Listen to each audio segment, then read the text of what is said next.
जय हिंद defence aspirants, welcome back again. This is Divyanshu Pandey. Bharat सरकार ने महिला सुरक्षा के लिए umbrella scheme safety of women को अपने तरफ से मंजूरी दे दी है। तो चलिए जानते हैं कि ये सेफ्टी ऑफ वुमेन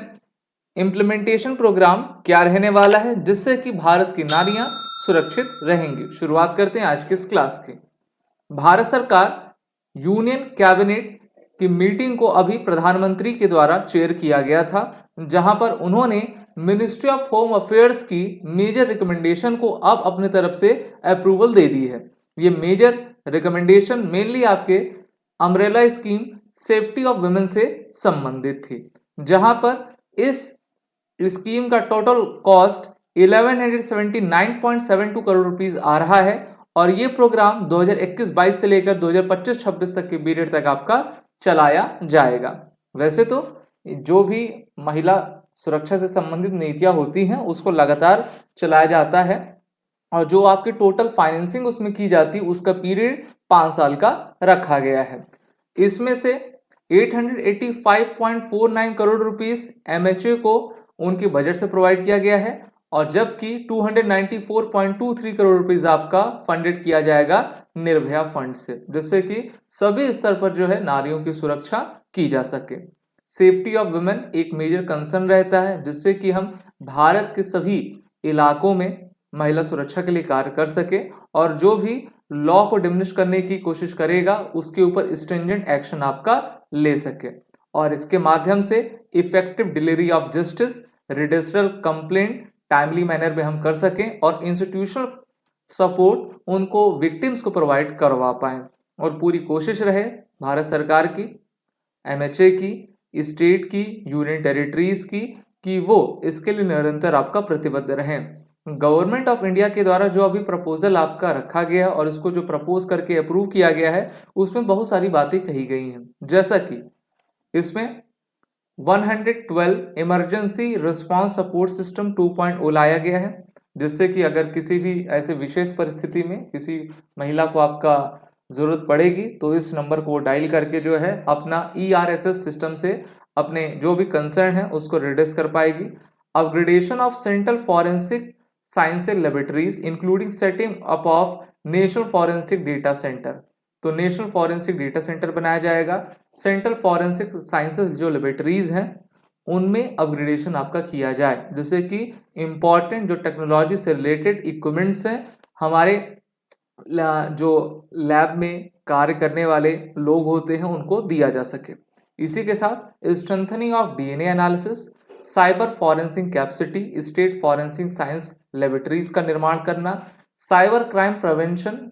को आपका चलाना, जिससे कि महिला और जो बच्चे हैं वो सुरक्षित आपका मौजूद करें और कोई भी उनको बुली ना कर सके, वो कोई भी इनको हरास ना कर पाए और किसी भी तरीके का उनके प्रति अगर कोई अपराध करे तो साइबर क्राइम प्रिवेंशन के द्वारा जो है उस मामले का निस्तारण तेजी से कर सके। Capacity building and training of investigators and prosecutors in handling sexual assault case against women and children, women help desk और एंटी ह्यूमन ट्रैफिकिंग यूनिट्स इस 1172 करोड़ रुपए में आपकी बनाई जा रही है। तो इस प्रकार से हम देख रहे हैं कि जितने भी आयाम हैं भारत सरकार उसको देख भी रही है और इस पर वर्क आपका तेजी से कर रही है। हम सभी जानते हैं कि अभी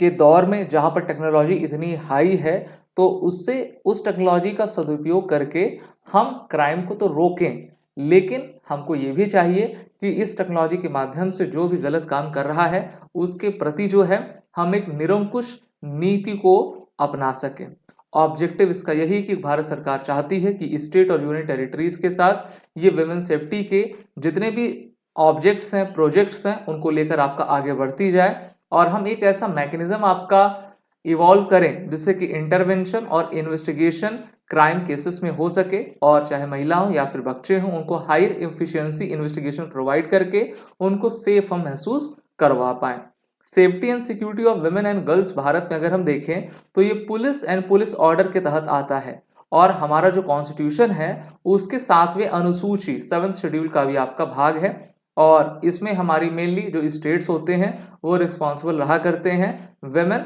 सुरक्षा करने के लिए। Ministry of women and child development के द्वारा बहुत सारे एडमिनिस्ट्रेटिंग वेरियस प्रोजेक्ट्स आपके चलाए जा रहे हैं, जैसे कि इन्होंने protection of women from domestic violence act 2005 लाया है, dowry prohibition act 1961, indecent representation of women 1986, sexual harassment of women at work place 2013, prohibition of marriage act 2006 और भी अन्य चीज। अभी तो आप देख सकते हो कि भारतीय न्याय संहिता आई है जिसमें भी महिला सुरक्षा के लिए कहा गया है और बहुत सारे इनिशिएटिव्स चलाए जा रहे हैं, जैसे कि Nirbhaya fund for projects of safety and security women, investigating tracking system for sexual offences, national database on sexual offenders, जैसे कि पूरा डेटा रहे और अगर एक व्यक्ति बार बार संलिप्त है किसी क्राइम में तो उसको कड़ी से कड़ी सजा आपकी दी जा सके। Emergency response system 112, MHA has set up women safety division. तो इस प्रकार के सिर्फ भारत सरकार ही नहीं बल्कि स्टेट और यूटीज भी जो है सभी चीजों को लेकर आगे बढ़ रही हैं, जिससे कि हमारे देश में जहाँ पे कहा जाता है कि जहाँ पर नारियां रहती हैं वहां पर देवता निवास करते हैं, तो इसलिए हमको महिला और लड़कियों की, बच्चों की सेफ्टी सिक्योरिटी को और भी आगे बढ़ाना चाहिए और खुद भी हमको एक अच्छी दृष्टि से सभी को देखना चाहिए। आप सभी defence aspirant SSB crack exam के इंटरव्यू और रिटन कोर्सेज में इनरोल होकर अपने आने वाले एग्जाम की तैयारी करें। वॉरियर 10 कोड का यूज कर लें जिससे कि आपको 10% का फ्लैट डिस्काउंट मिले। जय हिंद। अगर आप एक डिफेंस एस्पिरेंट हैं और SSB interview, NDA, CDS, AFCAT जैसे एग्जाम्स के लिए प्रिपेयर कर रहे हैं तो आप एसएसबी क्रैक एग्जाम्स के कोर्स को चेक करना ना भूलें। आप हमारी लर्निंग एप्लीकेशन को गूगल प्ले स्टोर से भी डाउनलोड कर सकते हैं।